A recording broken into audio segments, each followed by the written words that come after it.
안녕하세요. 주양가족 여러분, 김성민 목사입니다. 오늘 하루도 태초부터 나를 선택하셔서 이때까지 인도해 주신 그 하나님의 은혜를 바라보며 그 하나님 은혜 가운데 살아가는 기쁨의 하루가 되기를 주의 이름으로 바랍니다.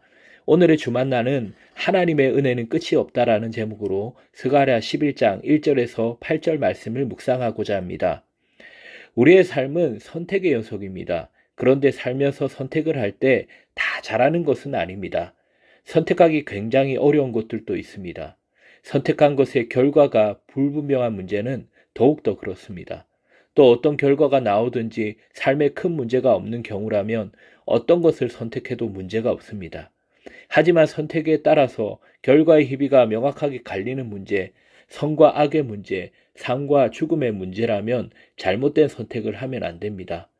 너무나도 이렇게 명확한데 안타까운 것은 선택의 순간에 잘못된 선택을 하는 사람이 많다라는 것입니다. 오늘 본문의 이스라엘도 마찬가지입니다. 하나님을 선택하면 생명이고 세상을 선택하면 죽음입니다. 너무나도 분명함에도 선택의 순간에 세상을 선택하는 어리석은 행동을 했습니다.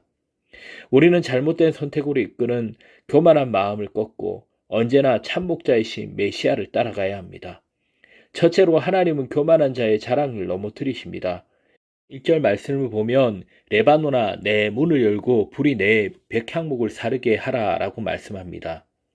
레바논은 이스라엘 북쪽 경계선과 맞닿아 있는 지역으로 그곳의 백향목은 그 뻗은 모양과 품질이 좋기로 유명했습니다.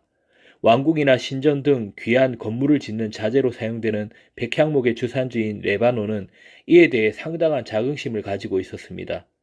백향목은 솔로몬의 성전을 건축했던 자재이기도 합니다. 곧 이 나무들이 레바논의 자랑이었으나 하나님의 뜻에 대적하는 교만함으로 인해 심판받아 모두 쓰러집니다.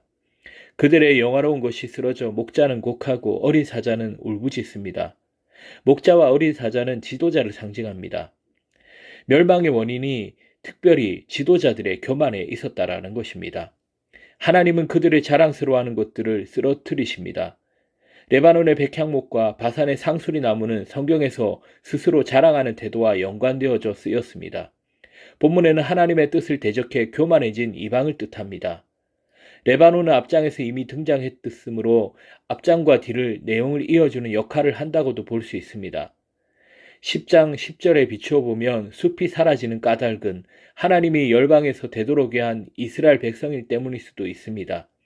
그러므로 이스라엘 백성의 거주지가 확보된다는 의미, 그리고 교만한 자들이 멸절될 것이라는 의미를 나타낸다라고 할 수 있는 것입니다. 하나님이 자꾸 연약한 자를 들어서시고 교만한 자를 낮추신다는 메시지는 성경 곳곳에 나옵니다. 하지만 사람들은 하나님을 신뢰하고 겸손하게 행하기보다는 자기를 내세워 다른 사람들보다 높아지려 합니다. 성경의 교훈을 쉽게 잊어버리기 때문입니다. 하나님을 멀리하고 분수에 지나도록 자랑하면 심판받는다는 사실을 우리는 기억해야 합니다. 예수 그리스도 외에 다른 것을 자랑하려고 내세우지 말아야 합니다. 언젠가 반드시 그 대가를 치르게 됩니다. 둘째로 메시아가 꺾인 것을 다시 붙이실 것입니다. 4절부터는 주제가 전환되어 선민들이 미워하여 배척할 참 목자에 대한 이야기가 나옵니다. 본 단락은 1인칭으로 언급되는 인물은 선지자 스가랴이지만 이는 예수 그리스도를 예표하는 것입니다. 여호와 하나님의 첫 번째 명령은 너는 잡혀 죽을 양떼를 먹이라 라는 것입니다. 여기서 먹이라는 것은 단순히 음식을 제공하라는 것이 아니라 성장할 수 있도록 잘 보살피라는 것입니다.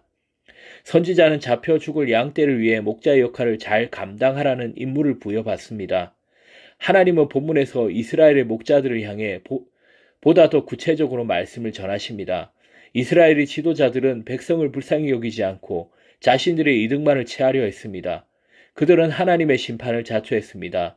지도자부터 백성에 이르기까지 모두 하나님 백성다운 모습을 보이지 않았기 때문에 하나님은 그들을 이방에 넘기실 것입니다. 하나님은 스가랴에게 직접 목자의 역할을 맡기셔서 지도자와 백성이 경각심을 갖도록 조치하셨습니다.